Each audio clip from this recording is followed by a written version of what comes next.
all fiction has to be as honest as you can make it.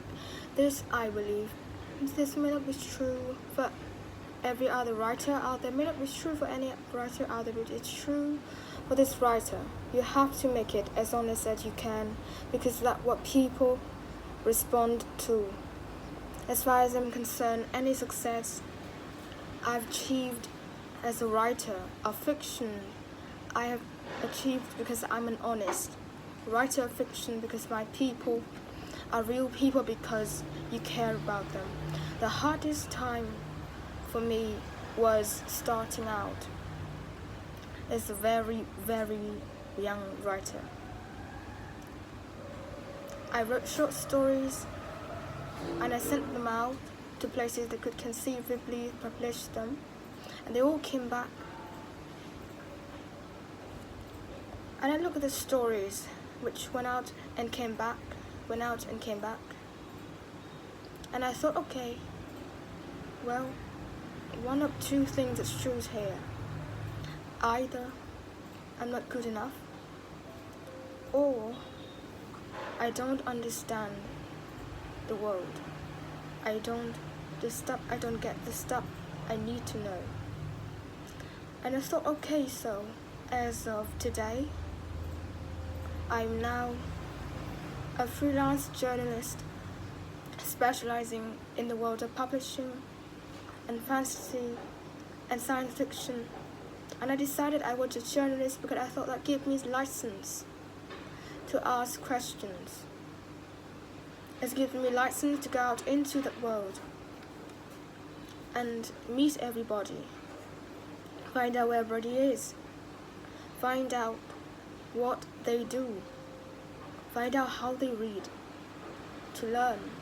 And then I got invited to my first writer workshop.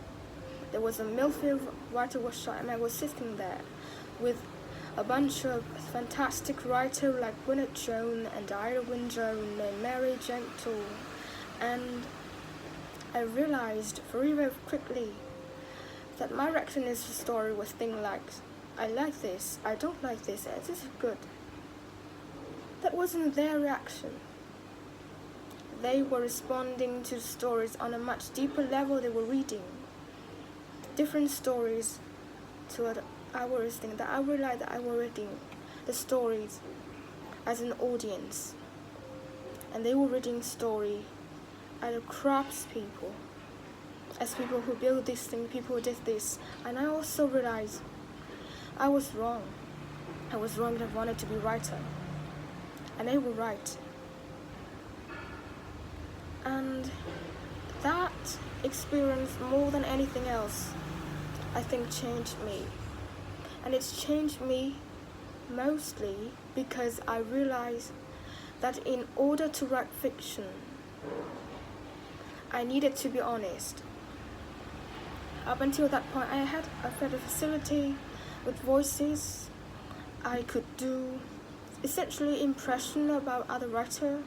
I could write things that felt kind of like things that a writer would written and written well, but I didn't have anything to say.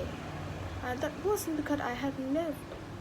That was because I wasn't really prepared to say anything true about who I was.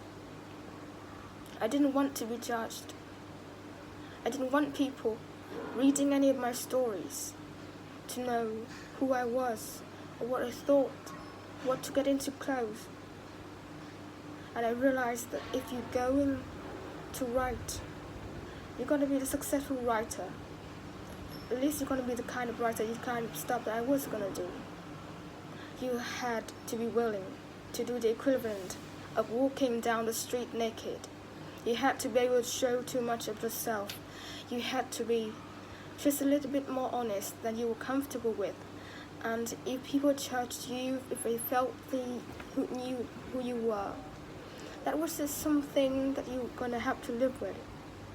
And what was strange is when I started doing that, and I was expecting to be judged or shunned, or people's opinions have to deal with things. What I discovered was actually their opinion was, we really like this, we love this story, It's a good story.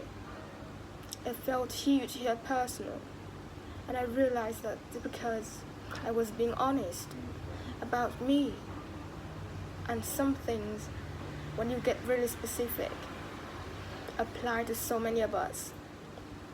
So that was how I took my darkest period and eventually turned it around.